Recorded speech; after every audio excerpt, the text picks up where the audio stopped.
atrias, then we see for the aorta, sorry, the superior mesenteric artery is here and we see the aorta below. So this is the structure of importance which is seen just next to the liver.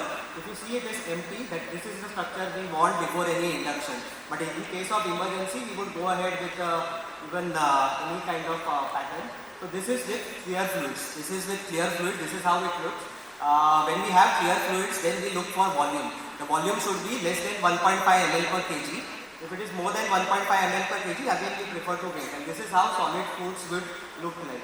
This is just after the meal, we ingest some air with it. So shortly after a meal, we see this kind of a structure. This is called as the frosted glass appearance. So we would wait for this to clear before we go ahead with the induction. Now coming to the next topic, next problem is where do we do an inhalational induction versus an intravenous induction. So inhalational induction we would do when there is no IV line, when the IV is difficult. Sometimes a bigger child would prefer to do a inhalational induction, so that is where we do an inhalational induction.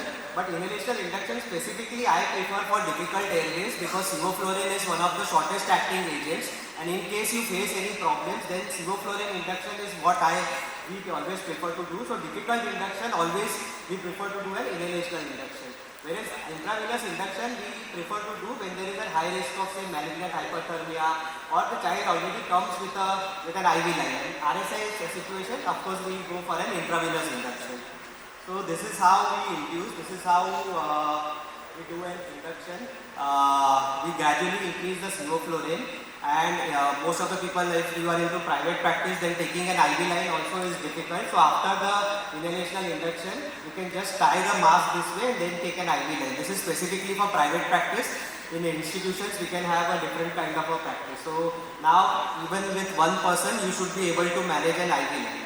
So madam has already covered most of the TC and TIVA topics. Just one point over here, that the elevate model can be used even in premature babies, even up to say from 27-week preterm onwards, we can use the elevate model.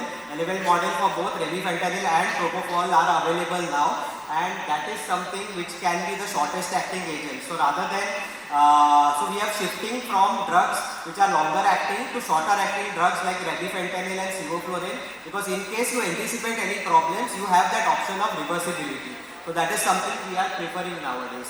Now another problem that we encounter is syndromic children. You have all these kinds of children, these are different kinds of syndrome and they present different kinds of challenges in terms of airway, in terms of IV line. So they present a lot of challenges. Now this syndrome you have to be very careful about. This is mucopolysaccharidosis. Whenever I see a mucopolysaccharidosis patient, it is one of the most difficult cases to do airway wise. So don't attempt these, at least let the specialist do these kind of cases. Airway wise mucopolysaccharidosis is something you have to be really careful about.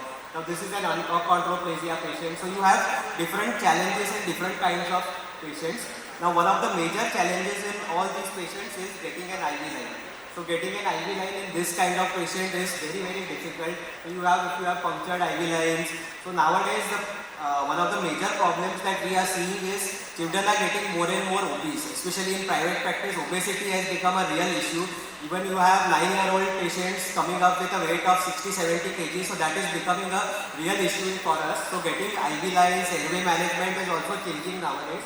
So these are the common sites where you would look for veins, and to guide it we have something like vein finder. So you should use it in case of difficult IV lines, and this is something that we do very routinely nowadays, that is USG guided vein cannulations.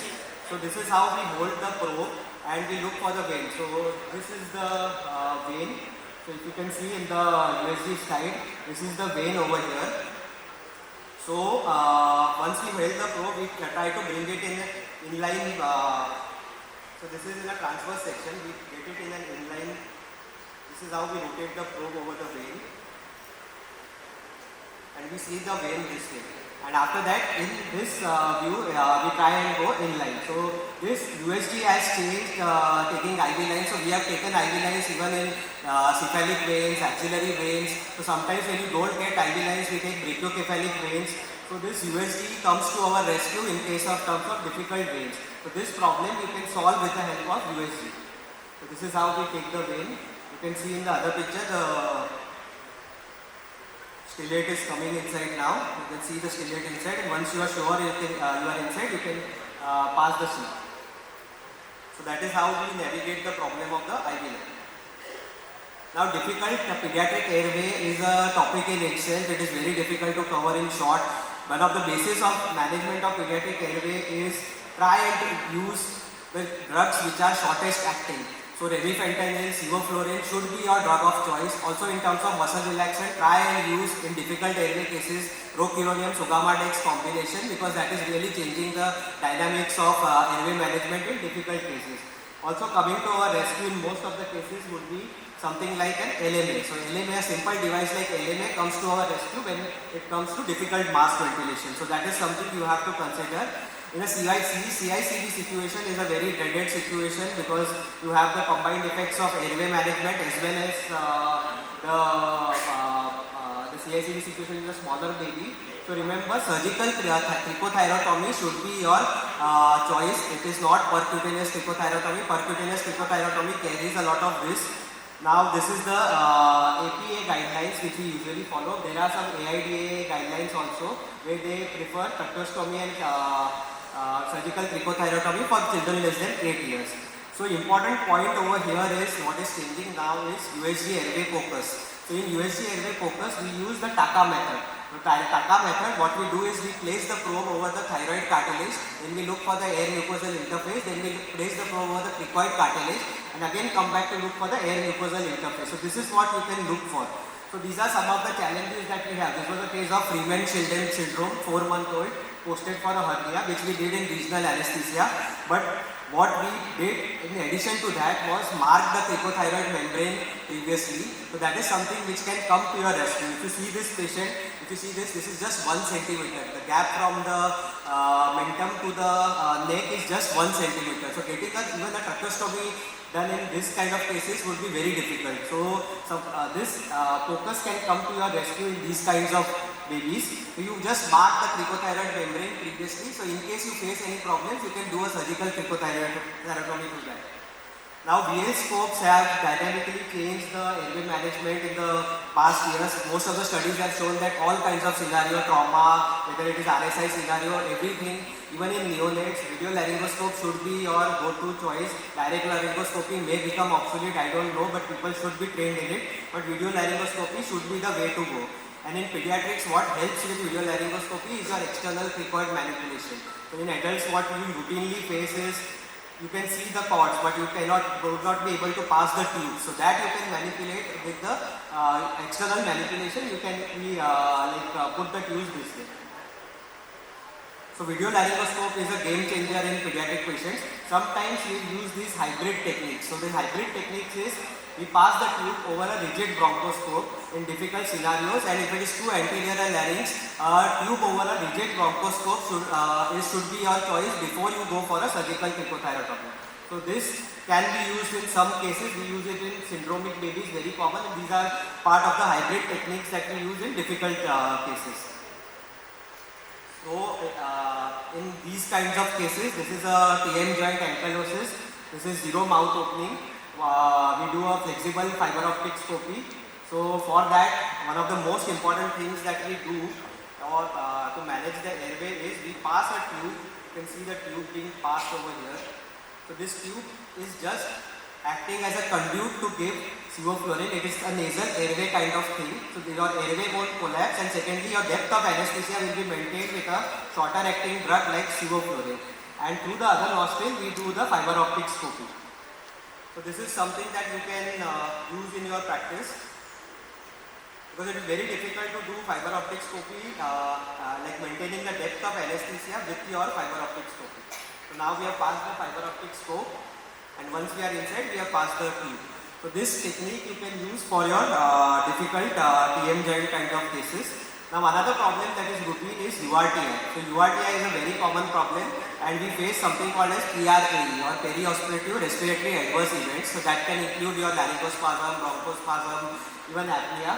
One of the most important maneuvers for preventing your laryngospasm is something called as a CPAP. So here what I am doing is just applying some pressure over the back. That pressure will maintain some CPAP. and that can prevent your laryngospasm. CPAP is one of the most important instruments for preventing your laryngospasm.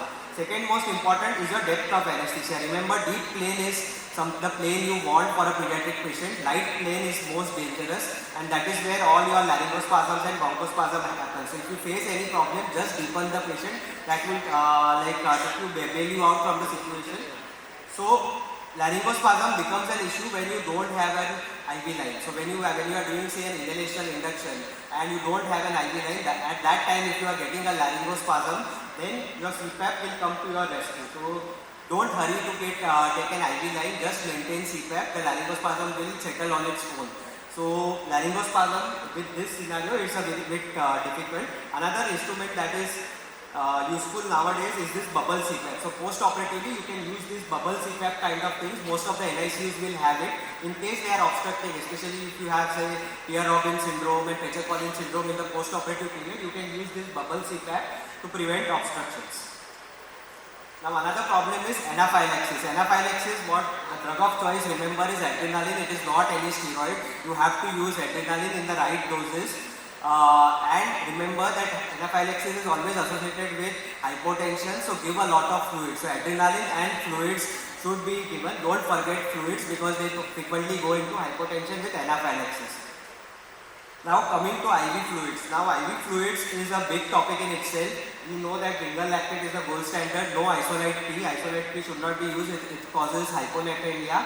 For minor cases, we can get away with even clear fluids, allowing clear fluids up to 1 hour.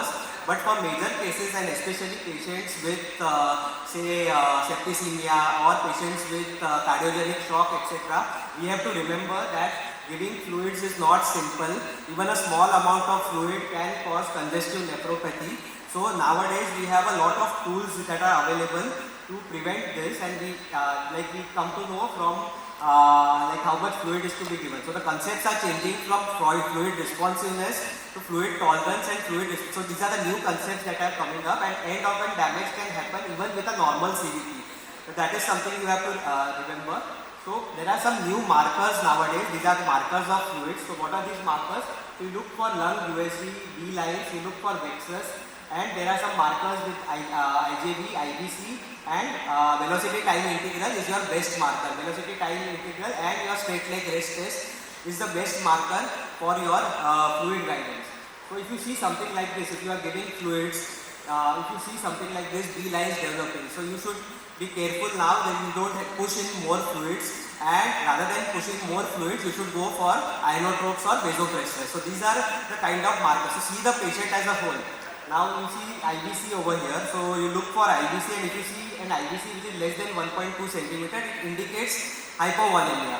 But see the patient as a whole and don't just push fluids. You look for all the markers like IBC, vexus, your hepatic vein Dopplers, portal vein Dopplers, intravenous Dopplers. All these are useful markers for your guidance of fluids. So fluid therapy has become an individualized thing now. No holiday cigar formula etc. should be used. It can be used as a guide. But if you see these markers and if you see signs of hypervolemia, then you stop and you look for other things like inotropes and vasopressors. So these are the markers over here. The lung ultrasound with B lines is a marker for hypervolemia. In JVP there are a number of markers. Cardiac contractility markers are also available. Now one of the most important marker is your VTI or your velocity time integral. So we do it in the parasternal lock axis and the apical 5-chamber view. Basically we calculate the diameter over here and we'll look for the velocity time integral. This is how you see the velocity time integral, and using this formula we calculate the cardiac output. Another addition that can be used is the straight leg raise test. I think I will not go into this because I won't be able to finish. Besides this, there are a number of uncommon problems that you can encounter in your practice. Now this was a 900-gram baby. This is, anyone can guess what is this? This is heart rate. It's a cardiac tamponade. So this was a baby with a PICC line, a small PICC line. Even a PICC line can cause a cardiac tamponade. And what we had done is we had just passed a Gelco into the pericardium using focus, and it was immediately effective. Later the cardiologist came and they did all the remaining things. But even a simple thing like this can be like, you have to remember this. So when we say CPR guidelines and all, we say 5H, 5Ts. So cardiac tamponade and all you have to look for. This patient had gone into severe bradycardia. We were not able to get him up with adrenaline. We did a quick focus. We found this tamponade kind of thing. And this is the later picture. Like this was the tamponade and this immediately cleared. So these kind of cases also you encounter, and remember this was just because of a PICC line, it was not even a central line. So even a small PICC line can cause such a thing. So I have seen 3 such cases in my practice. Now what is this? This is the larynx with the diameter. So this was a patient, a 2 kg patient that had come up, day 1 patient for an anorectal malformation. I tried all the tubes, even a 2 number tube was not going. So what you can see over here is a congenital laryngeal stenosis or a congenital subglottic stenosis. So this patient, later what we did was, we did a focus and we did the diameter of this. Its diameter was only 2 millimeters. So you have to remember, in these cases, even a 2 millimeter tube, the external diameter is 3 millimeters actually. So that would actually not go. So this patient, what we did was, we did a tracheostomy on an LMA. So that was the only option that we had. So sometimes you do encounter these kind of problems in your practice. Now coming to the last part, which is last one. Last is not the last part. So last part you have to remember is local anesthesia systemic toxicity. The dose of intralipid is 1.5 ml per kg in pediatrics, and intralipid should be given as early as possible. The highest dose is 12 ml per kg. What most studies have shown in pediatrics is last is most common when you are not using an ultrasound. So last, if you see most of the studies, it is seen mostly with penile blocks, because penile blocks we are not using ultrasound very commonly. So most common cases of last in pediatrics is with penile blocks. So start using ultrasound more commonly. Ultrasound will reduce your incidence of local anesthesia systemic toxicity, and all hospitals you must have, if you are using the regional anesthesia, you must have a 20% intralipid in your hospitals. Thank you.